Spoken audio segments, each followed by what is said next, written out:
Assalamualaikum warahmatullahi wabarakatuh. Om Swastiastu. Nah, pada video kali ini saya akan menjelaskan mengenai materi laju reaksi. Nah, sebelum kita memasuki materi laju reaksi, saya akan memberikan beberapa contoh tentang laju reaksi dalam kehidupan sehari-hari.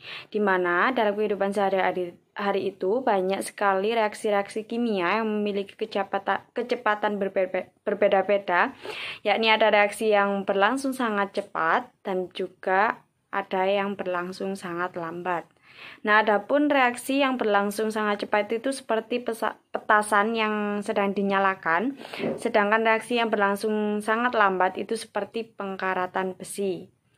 Nah, sudah kebayangkan untuk contoh-contoh reaksi kimia yang memiliki kecepatan sangat cepat ataupun kecepatan sangat lambat. Nah, di mana untuk materi yang akan saya bahas pada video kali ini yaitu ada molaritas, konsep laju reaksi, faktor-faktor yang mempengaruhi laju reaksi, teori tumbukan, dan persamaan laju reaksi. Nah, untuk yang pertama yaitu molaritas, di mana pengertian molaritas sendiri itu merupakan salah satu cara untuk menyatakan konsentrasi larutan selain molalitas, normalitas, maupun fraksi mol. Di mana molaritas ini menyatakan jumlah mol zat yang terlarut dalam 1 liter larutan. Diingat-ingat ya, jumlah mol zat yang terlarut dalam 1 liter larutan. Di mana molaritas ini biasanya dilambangkan dengan notasi M ya, dan satuannya itu mol per liter. Di mana untuk rumus yang digunakan untuk mencari molaritas larutan itu M sama dengan N per V, di mana N itu mol ya. Nah, di mana jika zat yang dicari molaritasnya ada dalam suatu gram dan volumenya dalam mililiter, maka molaritasnya dapat dihitung dengan rumus yang tertera di slide ya. M sama dengan N kali 1000 per mililiter, atau M sama dengan gram per mR kali 1000 per mililiter. Nah, selanjutnya hubungan antara molaritas dengan kadar larutan. Nah, di mana pada saat berada di laboratorium, itu banyak zat kimia yang berwujud larutan dengan suatu kadar kepekatan tertentu ya. Sehingga untuk memanfaatkan dalam kegiatan praktikum yang dilaksanakan harus ditentukan pengecaran terlebih dahulu. Nah, untuk itu harus ditentukan molaritasnya terlebih dahulu dengan mengubah satuan kadar kepekatan dengan molaritas. Nah, untuk selanjutnya itu pengenceran larutan. Untuk pengenceran larutan ini menyebabkan volume dari molaritas larutan itu berubah, tetapi jumlah mol zat terlarut tidak berubah, di mana ini jumlah mol zat terlarutnya itu tidak berubah.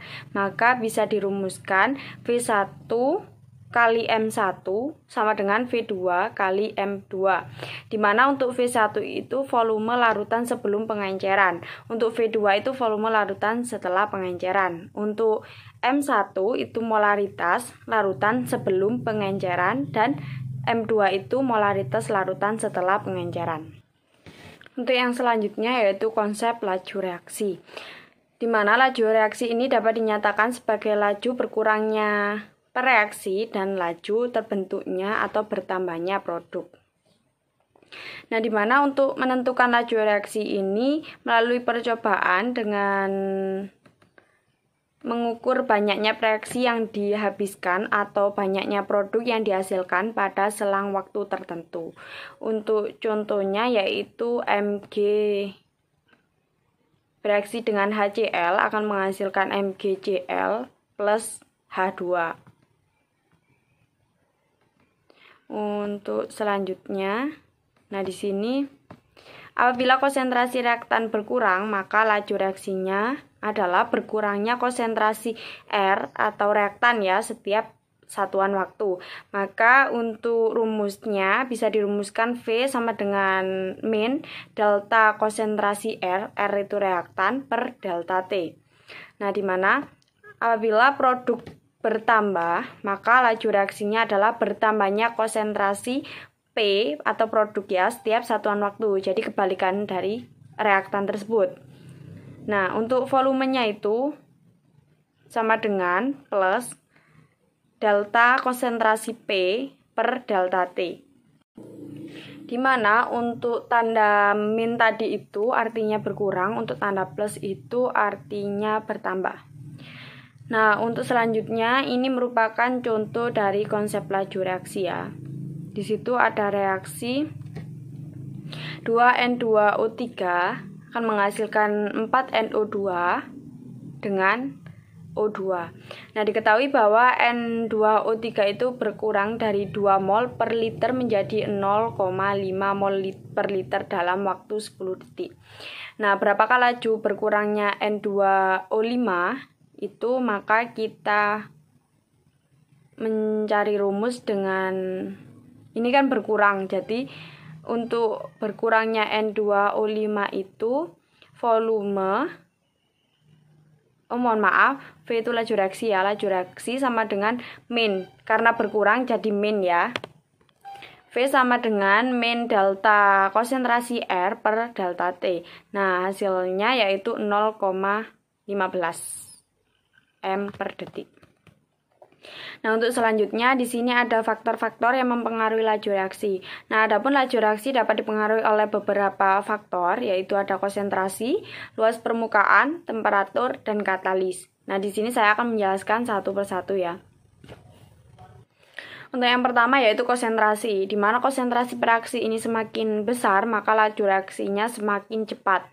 Zat yang konsentrasinya besar mengandung jumlah partikel yang lebih banyak. Nah, sehingga partikel-partikelnya itu tersusun lebih rapat dibandingkan zat yang konsentrasinya rendah. Jadi perlu digarisbawahi ya, bahwa konsentrasi reaksi semakin besar, maka laju reaksi semakin cepat. Nah, untuk yang kedua yaitu ada faktor luas permukaan. Luas permukaan semakin luas, maka laju reaksi semakin cepat. Nah, di mana ini kepingan zat padat yang lebih halus itu bereaksi lebih cepat, sedangkan kepingan zat yang lebih kasar itu bereaksi lebih lambat. Untuk yang selanjutnya, faktor selanjutnya yaitu temperatur. Pada suhu yang lebih tinggi, reaksi akan berjalan lebih cepat.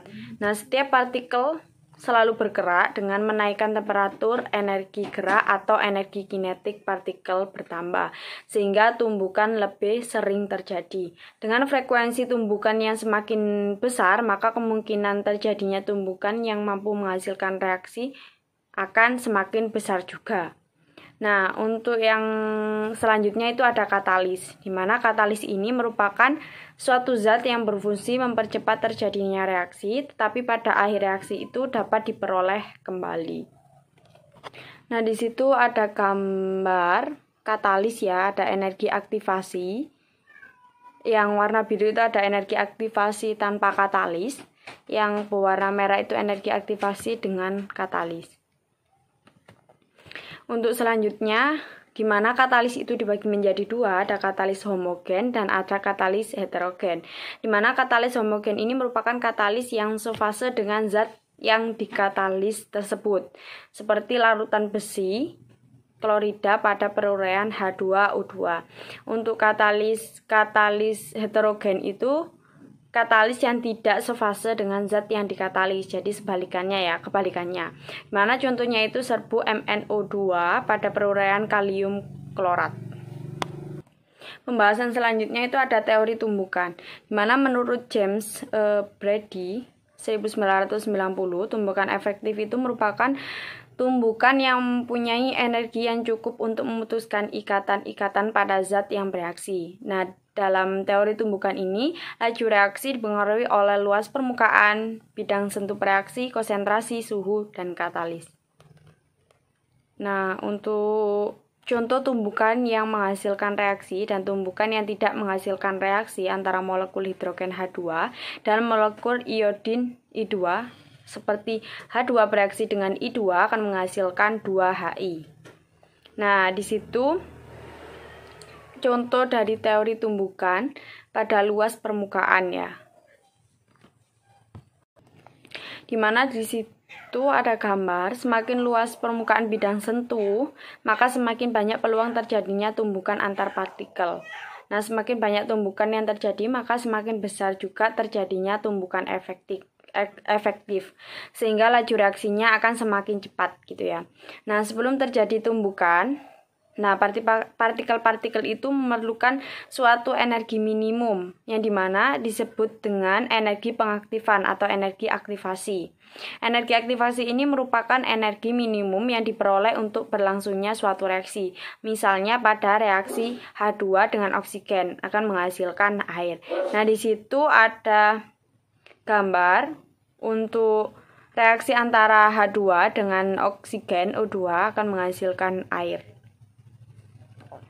Nah, untuk selanjutnya teori tumbukan, di sini ada endoterm dan juga eksoterm, di mana energi pengaktifan atau energi aktivasi, energi minimum yang harus dimiliki oleh partikel sehingga menghasilkan tumbukan yang efektif.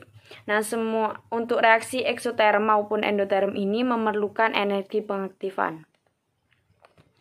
Nah, untuk selanjutnya yang tadi itu faktor-faktor yang mempengaruhi laju reaksi. Nah, di sini adapun dalam teori tumbukan laju reaksi yang dipengaruhi oleh luas permukaan bidang sentuh, bereaksi, konsentrasi, suhu, dan katalis. Nah, di sini untuk yang pertama yaitu konsentrasi. Reaksi kimia akan berlangsung lebih cepat apabila konsentrasi pereaksi ditingkatkan, sehingga semakin besar konsentrasi pereaksi, maka semakin banyak jumlah partikel pereaksi dan semakin besar peluang terjadinya tumbukan. Untuk yang luas permukaan, saya sudah sebutkan yang di awal tadi, itu merupakan contoh dari luas permukaan. Semakin luas permukaan bidang sentuh, maka semakin banyak peluang terjadinya tumbukan antar partikel. Nah, semakin banyak tumbukan yang terjadi, maka semakin besar juga terjadinya tumbukan efektif. Nah, di mana laju reaksi tersebut juga semakin cepat gitu ya. Untuk selanjutnya yaitu ada temperatur. Partikel-partikel yang terdapat dalam suatu zat akan bergerak lebih cepat pada suhu yang tinggi daripada suhu yang rendah. Nah, oleh karena itu apabila terjadi kenaikan suhu, partikel-partikel akan bergerak semakin cepat sehingga energi kinetik partikel akan meningkat. Untuk yang terakhir yaitu katalis. Peran katalis untuk menurunkan energi aktivasi sehingga suatu reaksi akan lebih mudah melampaui energi aktivasi. Apabila energi aktivasi suatu reaksi rendah, maka reaksi akan lebih mudah terjadi. Di mana di situ ada contoh bola menggelinding akan kembali ke lembah kalau nggak salah. Nah, di situ model tumbukan antar partikel itu bisa digambarkan sebagai contoh yang ada di slide. Bola yang menggelinding dari lekukan suatu bukit ke lereng bukit. Nah, diperlukan energi agar bola bisa menggelinding mencapai puncak lekukan atau keadaan transisi ya. Nah, di saat mencapai keadaan transisi, maka masih diperlukan energi agar bisa terlepas dari puncak lekukan tersebut. Nah, sehingga bola dapat menggelinding ke lereng bukit. Nah, apabila energinya tidak cukup, maka bola akan menggelinding kembali ke lekukan tersebut. Seperti itu ya. Untuk selanjutnya yaitu persamaan laju reaksi. Pada umumnya reaksi kimia ini dapat berlangsung cepat apabila konsentrasi zat-zat yang bereaksi atau reaktan itu diperbesar. Nah, secara umum pada reaksi yang terdapat di slide itu XA plus YB akan menghasilkan C plus QD. Nah, persamaan laju reaksi ini dapat dituliskan sebagai berikut. Nah, untuk V itu laju ya, laju reaksi sama dengan K, konsentrasi A, kali konsentrasi B, di mana K ini merupakan konstanta laju reaksi, untuk X dan Y itu merupakan order reaksi.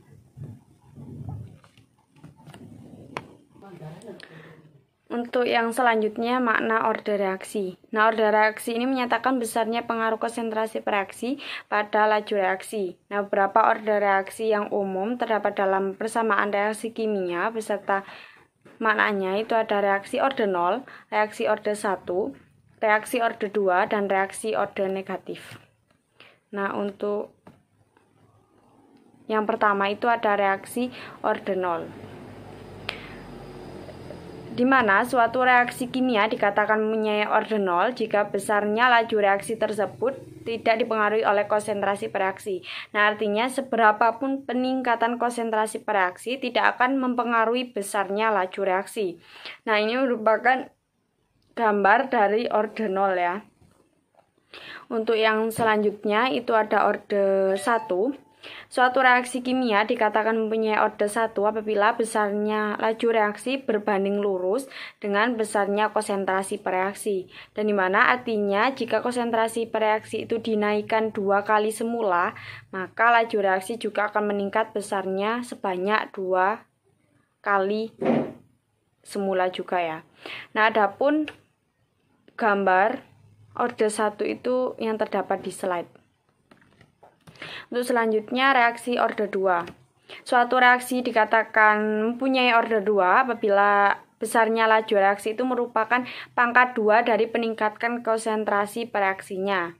Artinya, jika konsentrasi pereaksi itu dinaikkan 2 kali semula, maka laju reaksi akan meningkat sebesar 2 pangkat 2 atau 4 ya.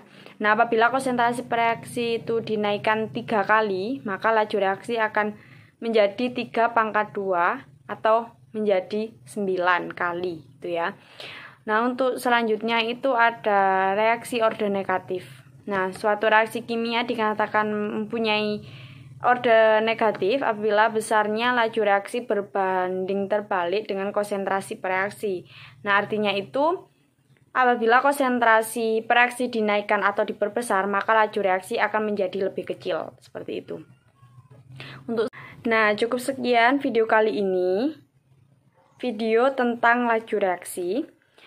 Nah, aku harap video ini bermanfaat bagi kalian yang sedang menonton. Nah, jangan lupa apabila kalian menyukai video ini, tolong tinggalkan like dan komen serta subscribe channel aku ya. Bertemu di video-video selanjutnya. Wassalamualaikum warahmatullahi wabarakatuh. Om Santi Santi Santi Om. See you.